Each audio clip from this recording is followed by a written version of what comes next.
Hello and welcome into the GSMC Sports Podcast brought to you by the GSMC Sports Network. I am your host, TJ Mabarty. Today is Thursday, April 4th, and we're going to be diving into a lot of NFL today, revisiting the Stefon Diggs trade that broke yesterday, and sort of taking a little bit of a deeper look from the perspectives of both teams now that we've had a little bit of time to settle. And I want to specifically look at the way that the Texans have been able to turn around this experience with the Houston organization over the past few years after being a little bit of a dumpster fire for a bit there. And now they are one of the brightest futures in the NFL. We'll get into that as well as the Bills side of it. And then we are going to touch on the story about how the Kansas City Chiefs plan that they proposed in February to try and renovate Arrowhead Stadium was rejected. And as the contract is coming up on the end of its lease soon, there is some possible buzz that they could look to relocate to an area that would be more willing to help finance these types of moves. So we'll dive into that.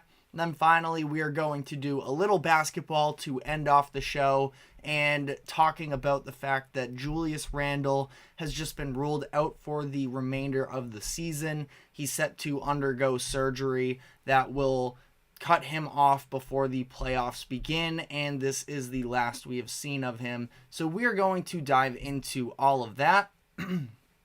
Just a reminder to like, follow, subscribe wherever you keep up with us. Use the comment section both with our live viewers and our post-production videos that go out. Make this whole entire process as interactive as possible. Additionally, if any of our live viewers would consider leaving a tip or donation, you can use the link that is streaming across the bottom ticker throughout the show. That is GSMCpodcast.net. Anything would be greatly appreciated.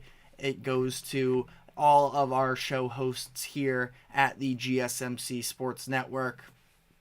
Now, though, getting into our first segment of the day, talking about the Houston Texans and the way that they've really been able to turn their entire trajectory of their franchise around in very little time. Often it can be very difficult to sort of undergo a rebuild in the NFL because of the fact that a lot of the times it comes down to that quarterback position, and that is clearly not an easy position to fill in terms of having a solidified franchise guy. And to be able to move on from one to another, I know that, once every decade plus the Packers are able to pull it off, but ultimately it is not that easy. And the Texans, who haven't historically been, this top tier franchise, has done a tremendous job over the past couple years, shuffling just about everything that was in that organization and turning them into one of the Super Bowl favorites for this upcoming season, where we saw up until last season, the future was pretty grim for them. They were coming off of a stretch of 3 seasons where they won 4 games, and 3 games from 2020 to 2022.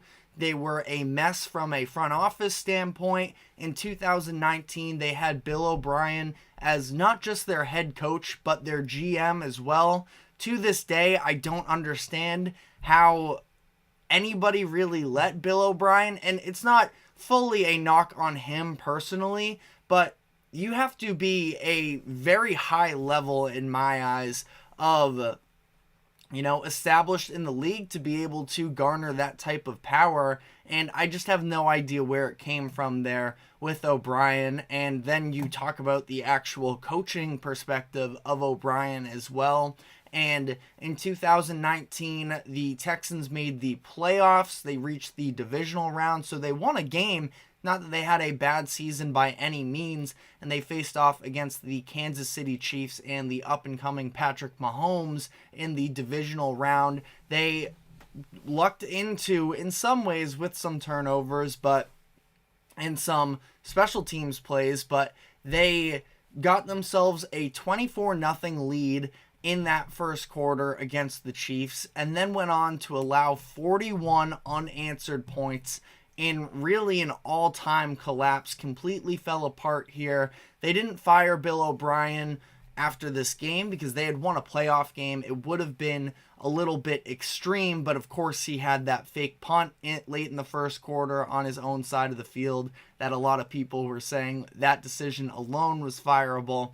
I don't know about that, but it's not until partway through the 2020 season that they do end up firing him. They were abysmal that year, and at this point they just won 4 games, but you do still have Deshaun Watson under contract, and the way he was playing at that time was tremendous. And I know that the version of Deshaun Watson that we see today is not the version that he was up and coming, but in 2020, he threw for 4,800 yards, 33 touchdowns, and 7 interceptions. So he was still a tremendous player at this point. And, you know, I feel like I am a little bit more on the player side in certain instances in terms of I feel like your star franchise player should have at least be a part of the conversation as to what else goes on in the organization. I'm not saying they should dictate everything, but the Texans made it very clear that Deshaun Watson had no say in their next head coach. And I do think that, you know, depending on where you stand in the sort of player empowerment spectrum of it all, maybe you think that it was totally in their right to do so. I can't say it wasn't in their right. I just feel like it was bad business at the time, and that soured the relationship between the Texans and Watson.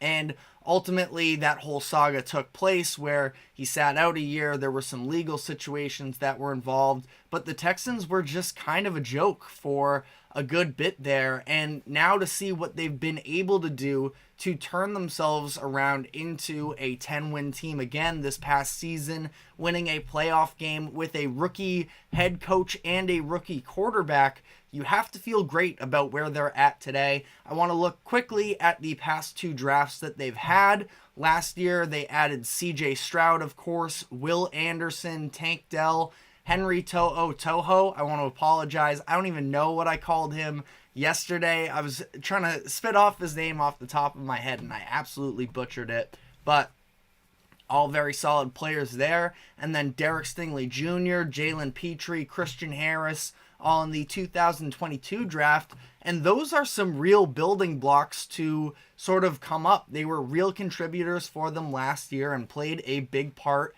in them making the playoffs. And that's not even including 2 other potential starters that they've drafted in the first 2 rounds of the past couple years on the offensive line that have been dealing with injuries. Last year, they took Juice Scruggs in the 2nd round of the draft. He got injured towards the end of training camp, wasn't able to play until November, but then he stepped in that center role and started down the stretch of the season into the playoffs. And they also had Kenyon Green, who they took 15th overall in 2022, that hasn't had the best start to his career. He was dealing with a shoulder injury, even dating back to that rookie season, that sort of affected his play. He struggled then, and he missed all of last season with a shoulder injury as well. But 2 potential starters going forward there on the offensive line as well for the Texans. And they've just done such a good job from an organization that was a little bit of a laughingstock for a period of time there. And I also feel like it sort of gets washed away because of the fact that they were so impressive drafting both the offensive and defensive rookies of the year last season. But also, if you look at last year's draft, there was a real chance that they could have absolutely screwed themselves in terms of they gave up their 1st round pick from this year in order to move up to I believe at the time it was the 3rd overall pick. They took Stroud with number 2, and then they traded up to get Will Anderson at number 3. Maybe I have those numbers flip-flopped, but ultimately it was one and the same, really. They gave up draft capital to take cornerstone guys on both offense and defense, and if they don't win 10 games last year and make it as far as they could be in a little bit of a similar situation to where the Panthers are this year, where they got their rookie quarterback, which is all good, but especially when you look at the Texans last year, there was still a lot of unknown with the rest of that roster, and clearly the talent was there, and they've done a tremendous job from a coaching standpoint to be able to elevate that play, but they were absolutely not a shoo-in to win the division. The expectations were much lower last year, and that's why Demeco Ryans was one of the Coach of the Year candidates. And again, this could have gone a lot worse if either one of those players in Stroud and Anderson didn't pan out. But up to this point, it seems like they have hit home runs with both of those. And I know that a lot of people, specifically Will Anderson Jr., was seen as the top defender in last year's draft. But there were still some people that were a little uncertain on how his game would translate from college when he was at Alabama to the NFL. And CJ Stroud, anytime you're taking a quarterback in the first round, it seems like it's a little bit of sort of a roulette as to who hits and who doesn't. And they got a great prospect in Stroud that was able to help elevate their roster as well. So everything looks fine, but I do want to give the front office credit where I don't feel like a lot of people are talking about, to be able to make that type of a maneuver in the first round and come out unscathed. It was a risky move at the time, and now it just seems like a home run of a move. And because that's the case, they have all these franchise cornerstones on their rookie contracts, which is why they are able to go out and make a deal like the Stefon Diggs trade that they made yesterday, and only giving up a 2nd round pick. Now they take on Diggs's expensive contract, but again, they have all of these players who are on such cheap deals, where I believe Nico Collins is the one player I'm going to double check here. He's still on his rookie contract. Tank Dell is on his rookie contract. Nico Collins entering the final year of his, but Collins, Dell, CJ Stroud, all of these players are on these cheap contracts, and now you add, a legitimate number 1 receiver where, give Nico Collins the credit he deserves. He's been incredible. He showed a little bit of flash in 2022 if you look at some of the box score stuff, but truthfully, going into last year, I was not aware of Nico Collins, and I don't think I'm alone in that camp. A lot of people probably didn't, unless you were really tuned into the Texans. He had a couple big fantasy football weeks, I know, which had some people at least familiar with the name. But now you go out and you get Diggs, who should be a legitimate number 1 receiver, to go along with the other plethora of talent you have in terms of weapons on that offense. You restructure a deal with Joe Mixon to get an upgrade at the running back position, and you just have to feel great about the Texans going forward. Would like to see their offensive line, and yesterday when I talked about this, I had to dive a little bit more into their offensive line situation to get a better understanding. Still not necessarily a lock that they're going to be healthy and they're going to be tremendous. When you look at the Baltimore game that took place in the divisional round, they were really outworked in the trenches on both sides of the ball, which ultimately was, I can't say the whole reason, but it's why CJ Stroud never even really had a chance because of the situation he was put into. Hopefully we see players like Green and Scruggs take steps in the right direction. You already have the blindside tackle in Laramie Tunsil, one of the best in the game there. And I just feel like when you look at the Texans as a whole here, they are at the top of the AFC and the top of the NFL as a whole. I'm going to look up right now the odds for the Super Bowl next season. I would have to imagine that the Texans are probably hovering around that third spot in the AFC. I'm not sure if they're able to overtake the Bills necessarily, who we are going to be diving into in the next segment. Yeah, it does appear that the Bills are still ahead of them. This is according to Caesars Sportsbook, where the Bills are plus 1,300, the Texans are plus 1,500, actually tied with the Bengals as well. And I guess that's not the most shocking thing in the world either, because we do a lot of the time see these sophomore slumps as teams get a little bit more film and can just see the team's game planning more against your star quarterback. We'll see if that happens with CJ Stroud. Again, I talked about this yesterday in my expectations for the second-year quarterbacks. I feel like some of the stats as a whole might not look as good for Stroud. He was very deliberate in terms of not turning the ball over, being effective. I probably expect to see a little bit more turnovers this year and some instances where he's a little more uncomfortable, but I still trust him as a quarterback. I don't think he's going to, as a quarterback, the future of him be worse next year. And the Texans are in a tremendous position here where they have so many key guys on those rookie contracts that they're able to go out and spend like they did in this offseason, both on the Diggs trade, but also going out and ramping up some on defense with Danielle Hunter, Azeez Al-Shaair, Demeco Ryans, and I'm really excited to see this Texans team next season. Their win line is still sitting at 9.5. I was curious whether or not that was going to move based off of this Diggs deal. It has not yet. So if you're a believer, maybe that's a number that could definitely stick out. They won 10 games last year. Do you or do you not think that they can match that same win total? Again, feel like the second year quarterback thing does sort of loom over them.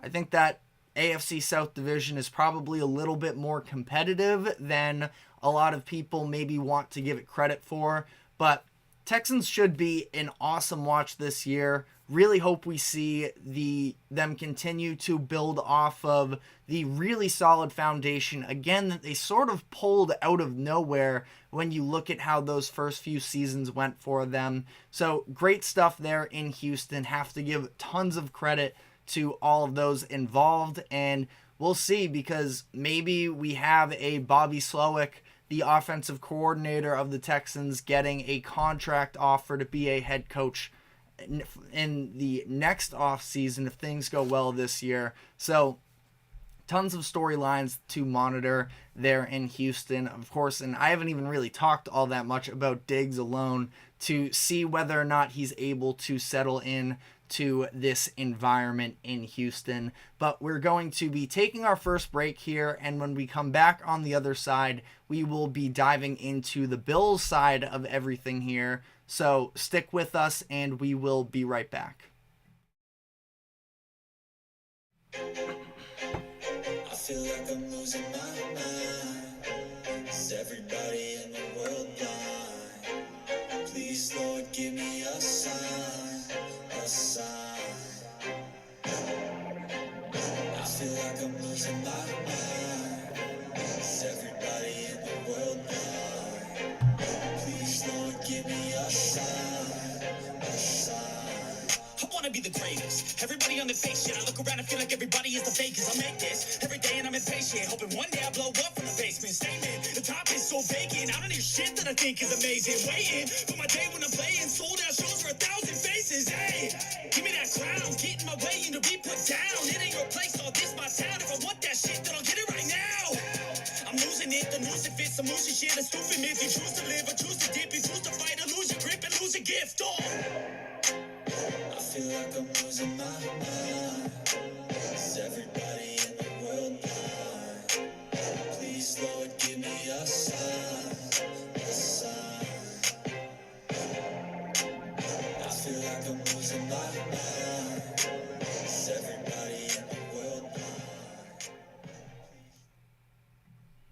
Welcome back into the GSMC Sports Podcast, brought to you by the GSMC Sports Network. We just finished up talking about the Texans' perspective on not just the Stefon Diggs trade, but the way that their front office has really been able to pull themselves together after living in the basement for a few years there, and now they are a potential Super Bowl contender with a very bright future. But now we're going to look on the other side of that Diggs trade and talk about the Buffalo Bills, where we saw a similar situation as we do anytime we have these young quarterbacks who are overperforming their contract.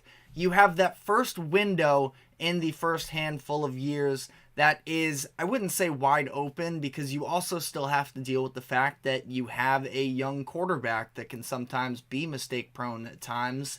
And the Bills were sort of in this situation where they had plenty of opportunities during the course of these first few seasons with Josh Allen, and now they're in a place where he's on his contract extension, and he's getting more and more expensive by the year, and as a result, we're seeing the Bills have to sort of cut ties with a handful of these more expensive players that have been on their roster for some time, where we saw the Diggs trade, as well as, like we talked about yesterday, so we don't need to go too in-depth on it, but the Tre'Davious Whites, the Jordan Poyers, the Micah Hydes, and letting others walk in free agency like Gabe Davis and Mitch Morse. So definitely a retooling time here. I don't want to dive into it too much, but this whole idea of, is the championship window closed?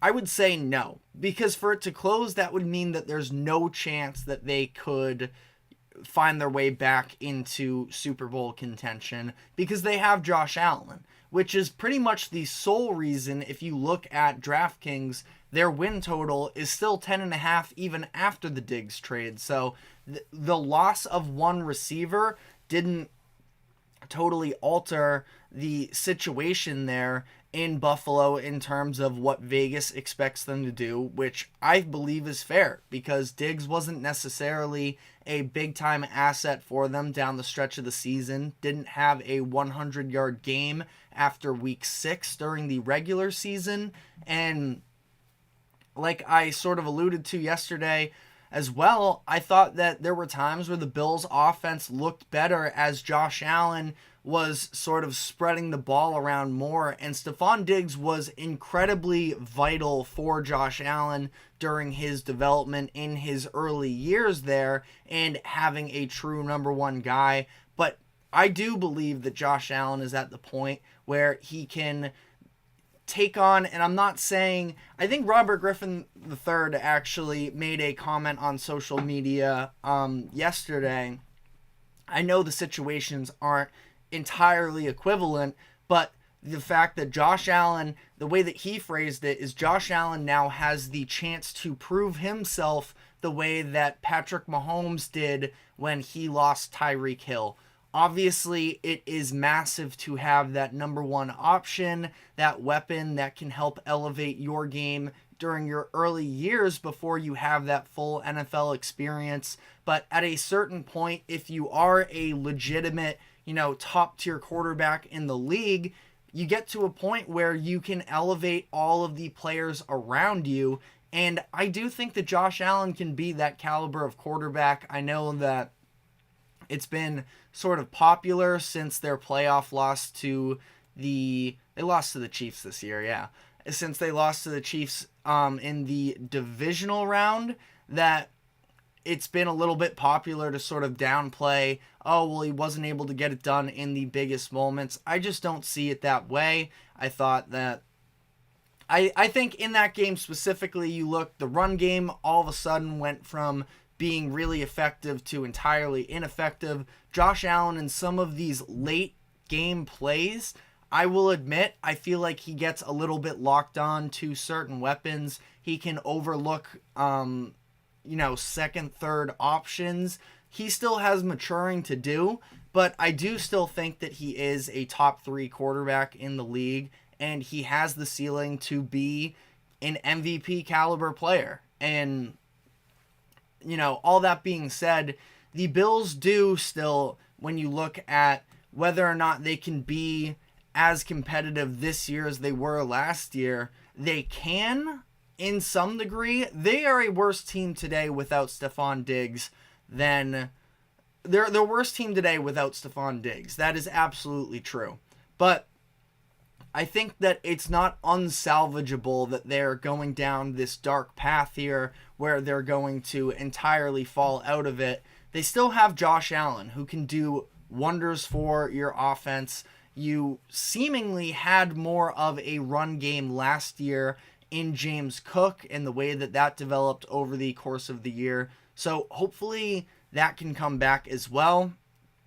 But they are going to need a number one receiver. Their top three right now is Curtis Samuel, who they just brought in, Khalil Shakir, the second year now, I believe. They drafted him in 2022 in the 5th round. He really developed into a nice weapon for them. And it's Mac Hollins, who they brought in from Atlanta as well. So they need a new number one wide receiver, and they probably have to address this in the draft. I think would be probably their number one need in terms of headed into next season still. They have the number 28 overall pick here. So this is a very deep wide receiver class. There could be plenty of first round caliber talent players available when they're still picking. Some of the names that,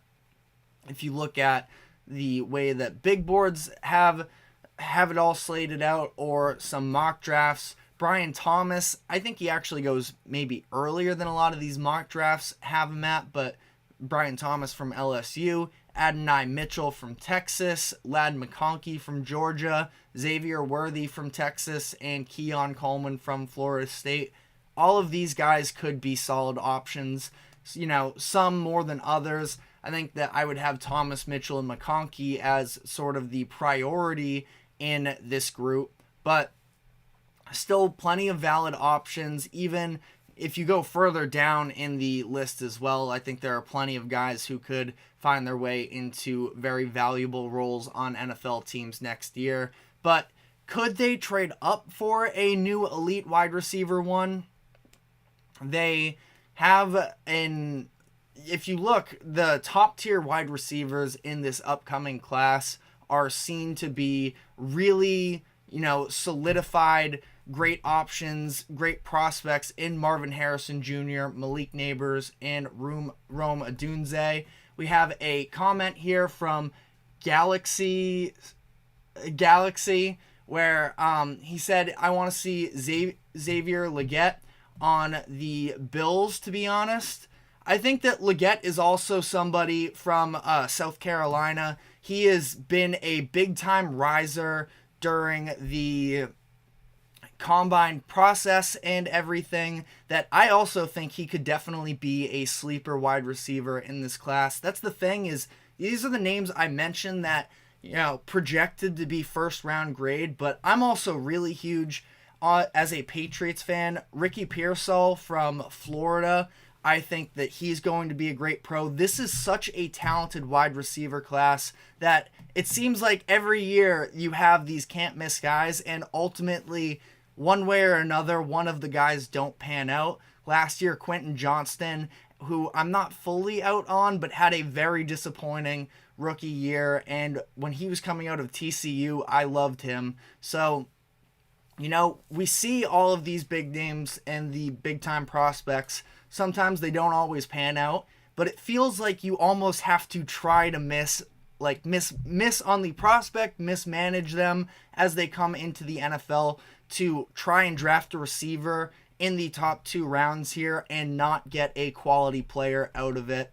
So yeah, Legette's another great option there. I'm not saying they don't even have to be limited to just one necessarily in this draft as well. We'll see how they decide to play this out, but there was a little bit of buzz on Twitter yesterday about the idea of them trading up into the top 10 potentially to try and go get a guy. Marvin Harrison Jr. is probably unavailable. Sounds like he's going to be going number 4 to the Cardinals. We'll see how they choose to play their cards in that situation. They could also, trade down a little bit, see if somebody wants to slide into 4 for J.J. McCarthy. But Marvin Harrison Jr. seems a little expensive, but Malik Neighbors is a name that has really been sort of talked about. Oh, well, he would be so great in the Buffalo situation there.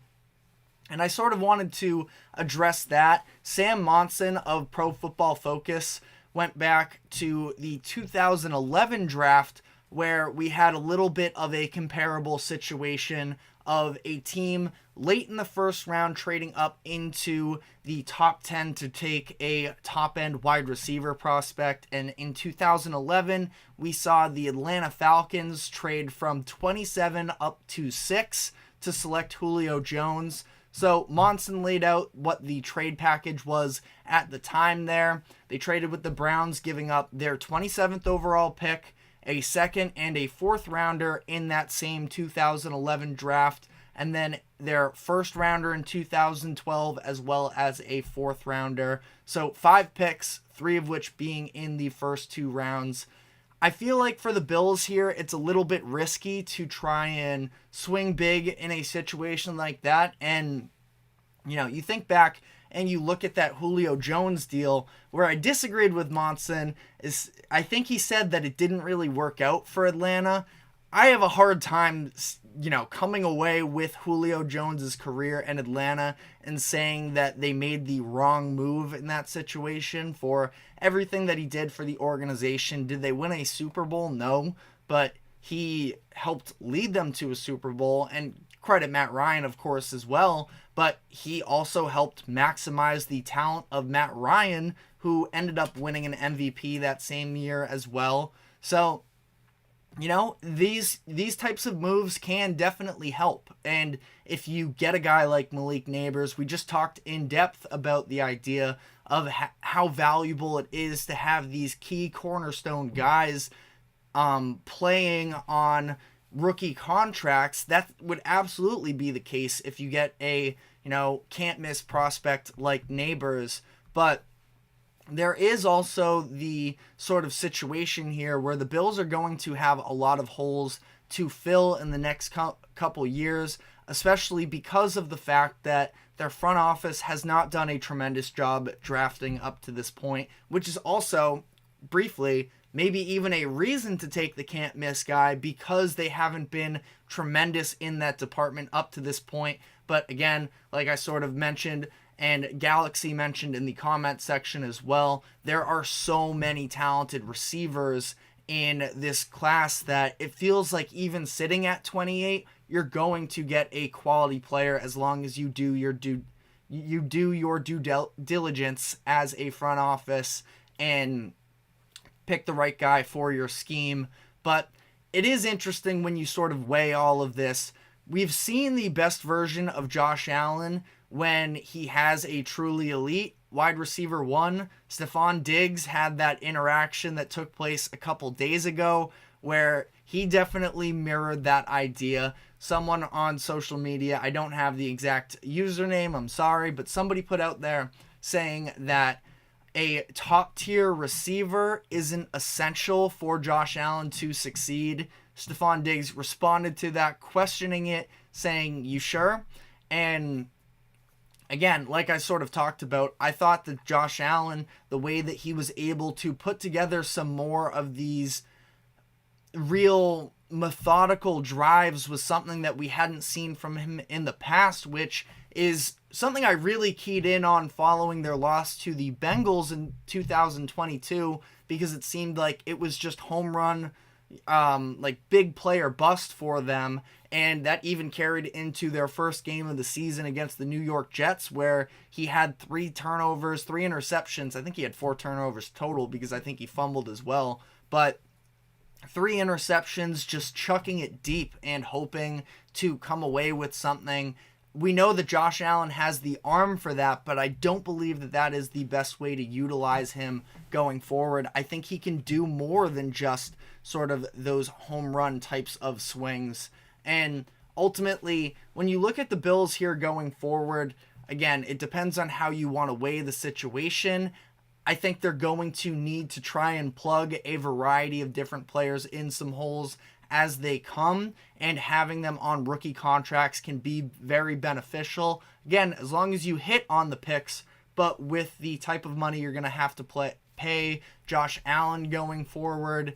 And I mean, truthfully, when you do look at their roster, they're talented. I don't know how many real blue chip guys you can really say are on their roster. Now, they just paid Dion Dawkins as well to a contract extension this offseason. Dawkins is a very talented player. Hopefully we see some more guys come up in the pipeline for them.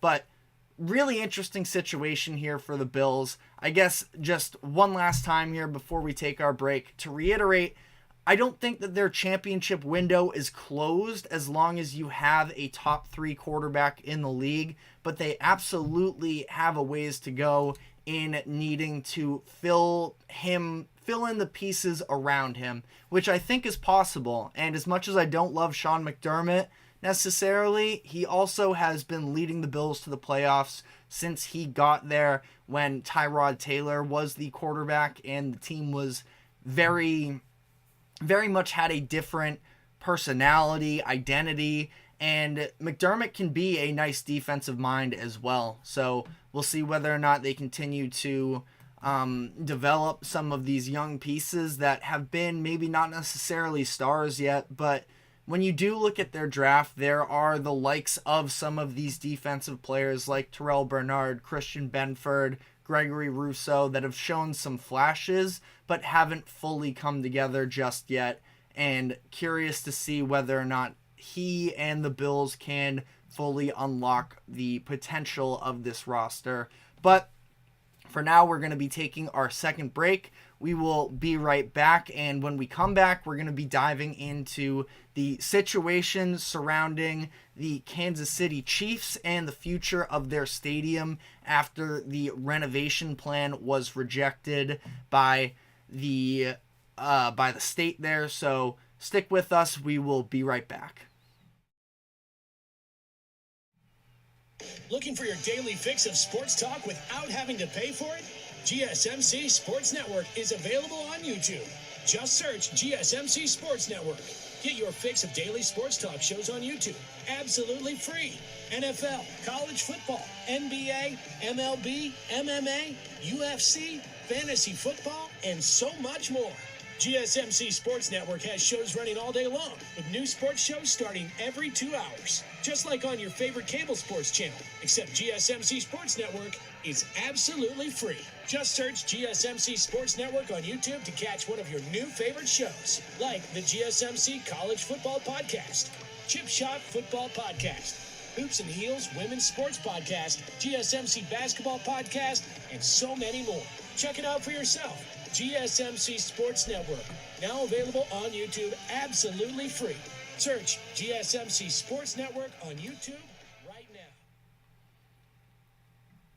Welcome back into the GSMC Sports Podcast. We just finished talking about the both Bills and Texans from the perspectives of what they look like moving forward. Now we're going to be going off the field a little bit here and talking about the situation around the Kansas City Chiefs stadium proposal and what the future looks like for Chiefs Kingdom. So very interesting here, where in February, Chiefs chairman / owner Clark Hunt announced a plan to renovate Arrowhead Stadium. The costs were projected to cost about $800 million, and the proposal would have the taxpayers of Missouri cover over 50% of the cost. I actually think more specific to Missouri, it was Jackson County. I'm not a politician. I don't know exactly how that all works, but again, Hunt said that he and his family would help cover $300 million in this, but the rest would be on the public. This was just voted on by Jackson County the other day and was rejected. This is a very interesting situation here where you're talking about the Kansas City Chiefs, who have course, have just won back-to-back Super Bowls, have the face of the NFL in Patrick Mahomes playing there.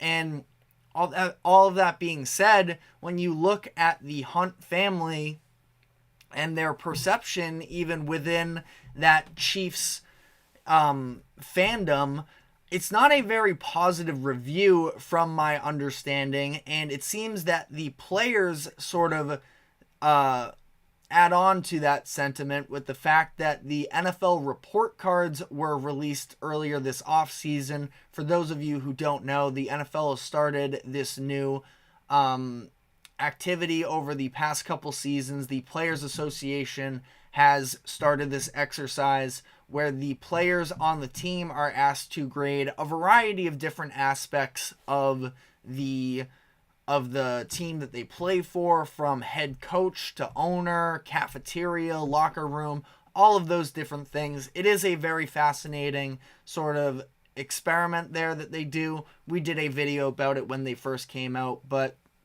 if you're interested, I would definitely recommend checking that out. But during this report card, the Hunt family was given an F-, graded as the worst owner in the NFL, and it seems to be tied in the fact that Hunt has a perception of being a little bit cheap and not investing into the team and the facilities.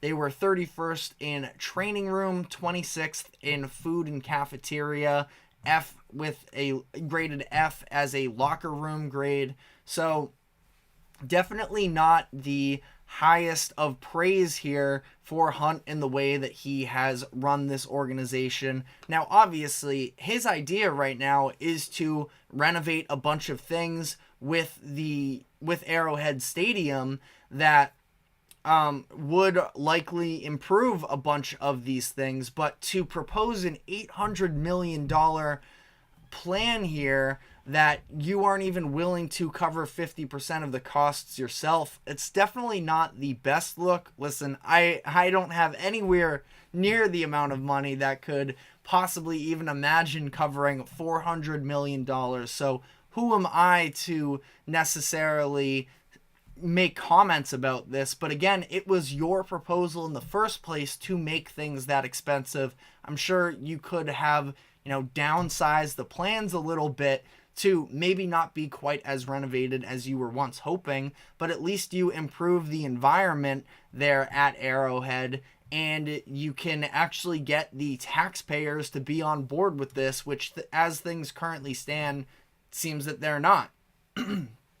I did find it interesting because I wanted to look a little bit into at least what type of revenue that the Chiefs bring in. Like I mentioned, they just won back-to-back Super Bowls. They have the face of the league, the most marketable player in the NFL, plus Travis Kelce, who's also probably in the top 5 or so most marketable. After, he started dating Taylor Swift, maybe top 5 is even too low for him. But, this is the premier NFL franchise of the past 5 or so years. But according to Forbes, where they do this evaluation of how much each not just NFL franchise, but franchises in all of sports all across the world, how much they are worth. And they actually, in 2023, now keep in mind, this is before the Chiefs just won. It was a few months after winning their first Super Bowl, second really in the Mahomes era, but the 2023 Super Bowl, and before they won this year, they were ranked number 35 as the total evaluation of their franchise in the world, 23rd in NFL franchises. You had some interesting teams ahead of them. There was the Titans, the Falcons, the Colts, all of these different franchises that, I don't want to dive into necessarily and tearing apart fan bases, markets, all of that. Kansas City isn't necessarily a big-time sports market, but for the amount of success that they've had over this past decade or so, I was just surprised. And We'll see. I would have to imagine they grow over the next couple years as well. They were up one spot, I believe, from the 2022 evaluation, so at least some progress there, but still not all overwhelming in terms of how much they seem to be worth. And it does sort of spark an interesting question in that dynamic between the Hunt family and how much they're willing to invest versus how much they are actually worth. I mean, at this point, you think of it in terms of buying stocks.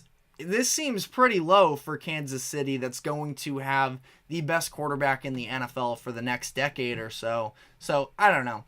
I can't say I know too much about the full X's and O's of the business perspective in the sports world. If we have any viewers out there that can provide a more professional explanation of all of this, I would be all ears. But because of this whole situation, there has been some speculation about the idea, well, could the Kansas City Chiefs actually relocate?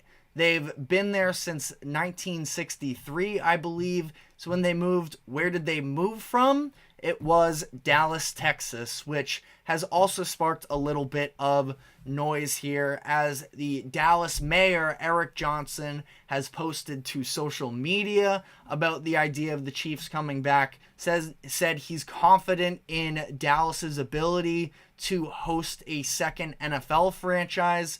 And obviously we know, I mean, the Cowboys are the Cowboys. I think that it precedes just the fact of being in Texas, but would be very interesting to see sort of how all of that would play out.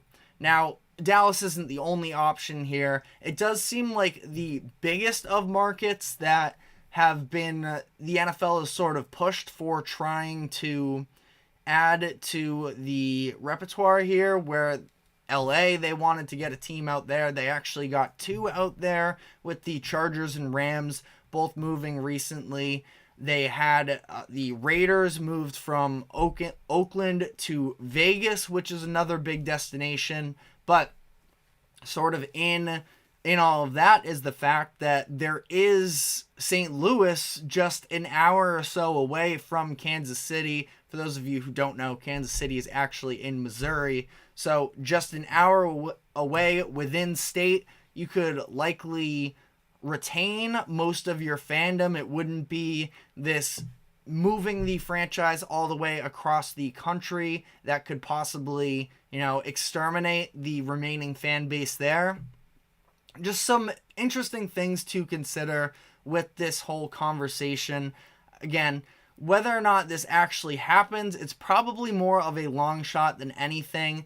I feel like if you're in the situation of Clark Hunt here, it's probably just trying to lower your spending in terms of these renovation plans. I do feel like it is a very bad look for him. The Chiefs graded out 31st overall in all categories in terms of that report card that was given during the offseason, which is a brutal look. And these surveys that the NFL Players Association, the surveys come out during the season, I believe. I'm not sure exactly when, but it's during the season, I know. And this, there's plenty of time, obviously, for things to change here. But now that the cards have come out after the fact that the Chiefs just won their second Super Bowl in a row, first team to repeat as Super Bowl champions in 2 decades, I do think this is a really bad look for him. And again, whether or not he is handicapped due to the fact that the franchise may not be worth as much as the typical NFL fan may believe, I don't know. That's not really for me to decide here, but he's got to do something here, I think. And ultimately, it's not like there's ever going to be a boycott necessarily or anything like that. Luckily, they have Patrick Mahomes, where you have an organization finishing at the bottom of this report card, which again, a newer initiative from the Players Association. But if that's the case before, maybe you have players not willing to sign with the organization. Lucky for them, they have Patrick Mahomes and Travis Kelce who can sort of, dampen out that sort of fire that takes place seemingly inside of the facilities themselves. But I don't know. It's interesting to see whether or not they're actually going to try and make steps in the right direction here to try and bring up the image of the franchise itself, but of course themselves if you're the Hunt family. Again, not that with the Chiefs you're in any danger of a boycott putting you out of business necessarily, but could seemingly hurt them in the long run, at least perception-wise, and we'll see how this all plays out there. We will definitely be keeping you updated here on the GSMC Sports Podcast, but that is all we have time for on this subject. We are now going to be taking our final break, and when we come back, moving on to some NBA talk with Julius Randle being ruled out for the remainder of the season. So stick with us, and we will be right back.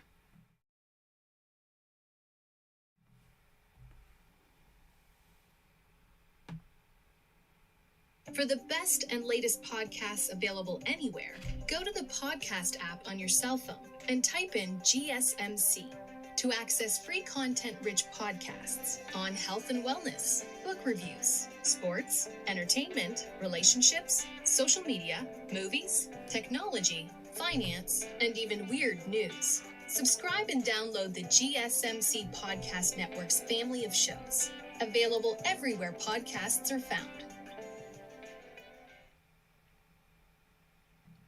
Welcome back into the GSMC Sports Podcast. We are headed into our final segment of the day where we are going to be talking about Julius Randle and the Knicks. It was just announced this morning from ESPN's Adrian Wojnarowski that Julius Randle will be undergoing a season-ending injury for a shoulder that has been bothering him, has kept him out since January 27th, and we're going to be talking about the implications of that.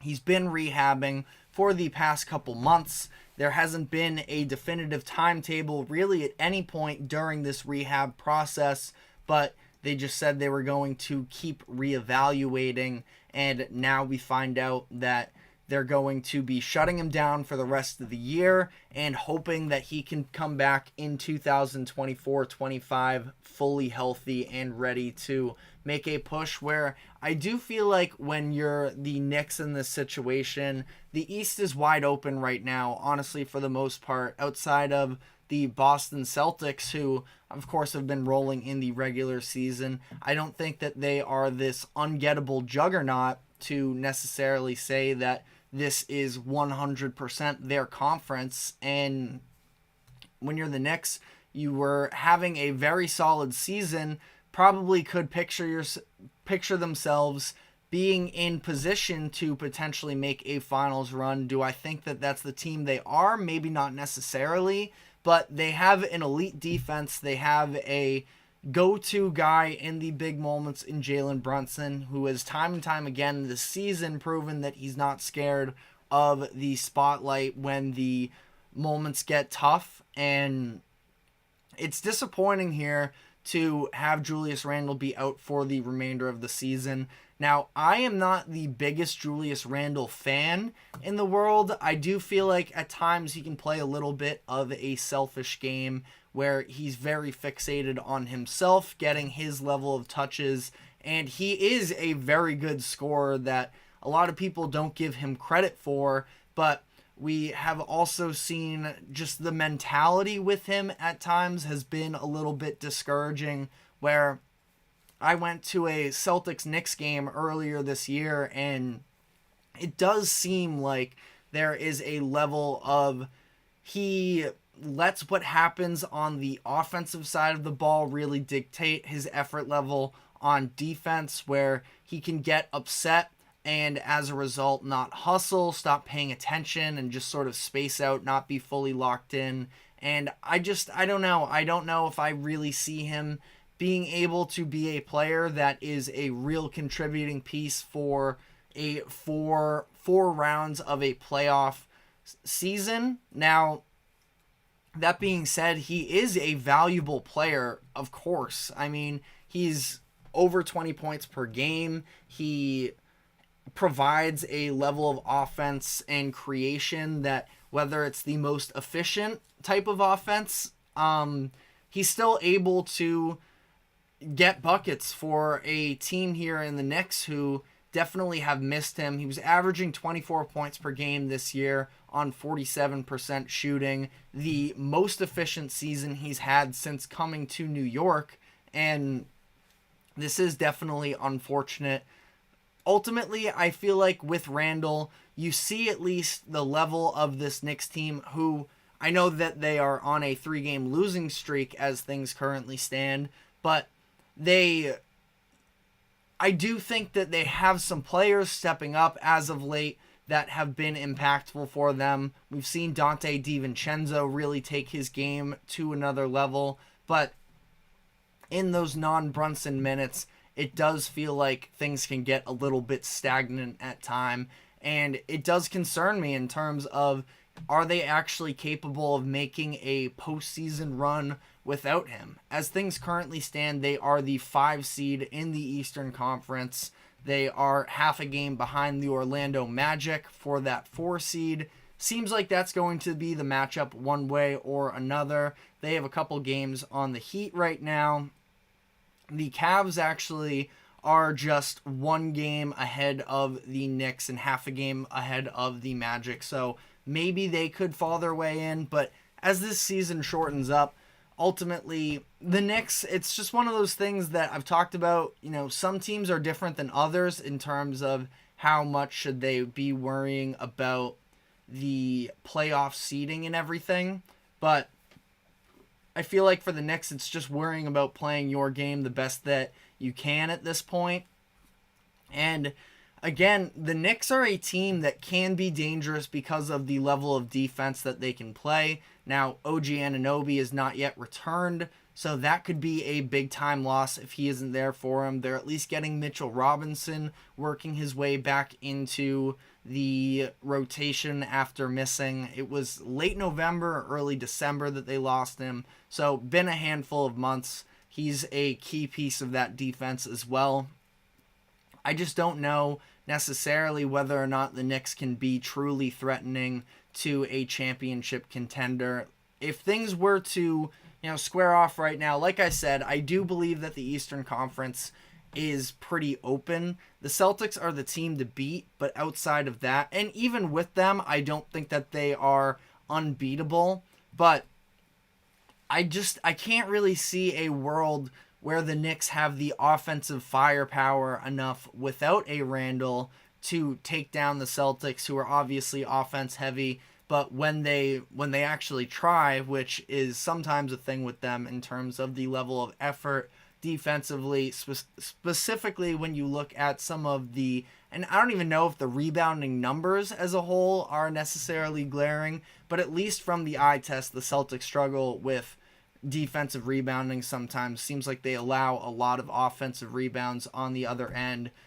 The Knicks can be a physical presence in a series that can absolutely make things difficult, but it just doesn't seem like this is going to be the year for them, which I don't know if it was necessarily going to be the year for them when they traded for OG Anunoby. When that trade went down ahead of the trade deadline, I was thinking that this is a nice move for them. They're probably still a year away, but they have all the fundamental pieces that should be there long-term enough to try and really get a full season under their belt, playing together and being able to come away with a good year.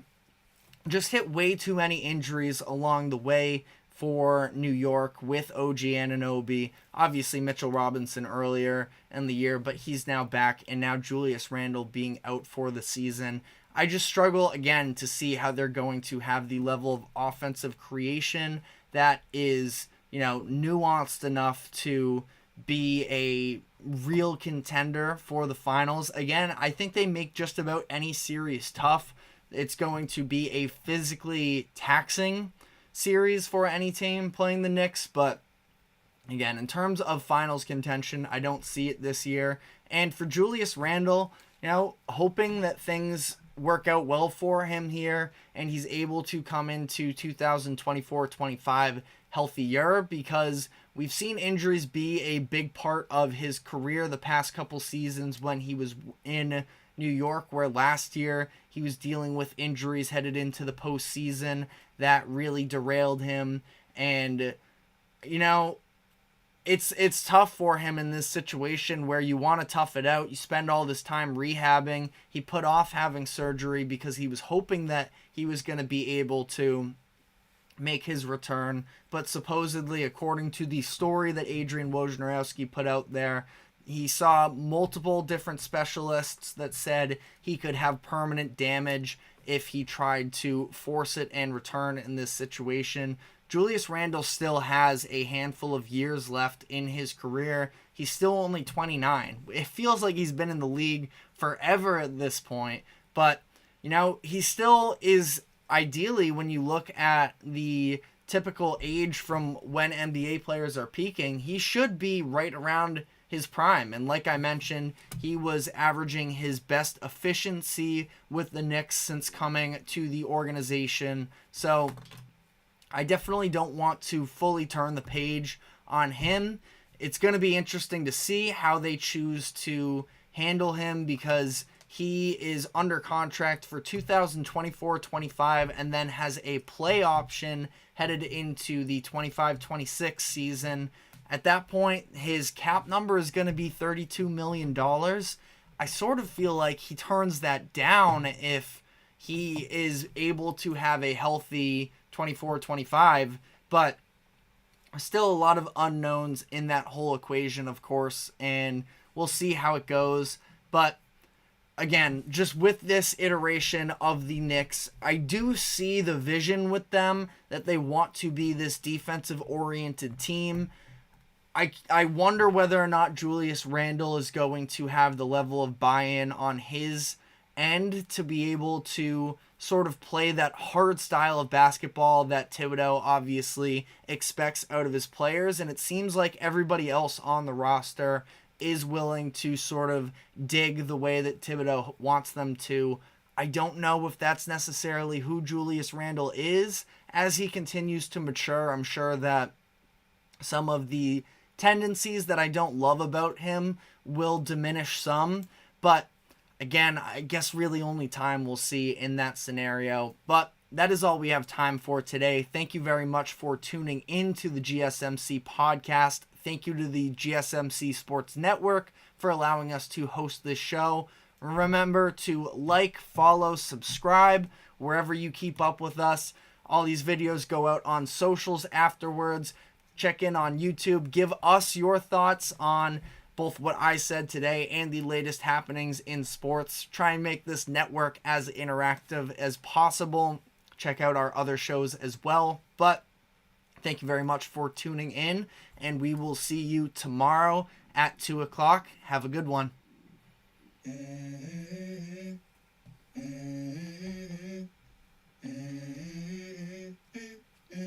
Let's go. I wake up to a little bit of drool on my pillow, feel like it's gonna be a bad day. Yeah, I'm tired of shit, and the coffee ain't hit yet, damn it.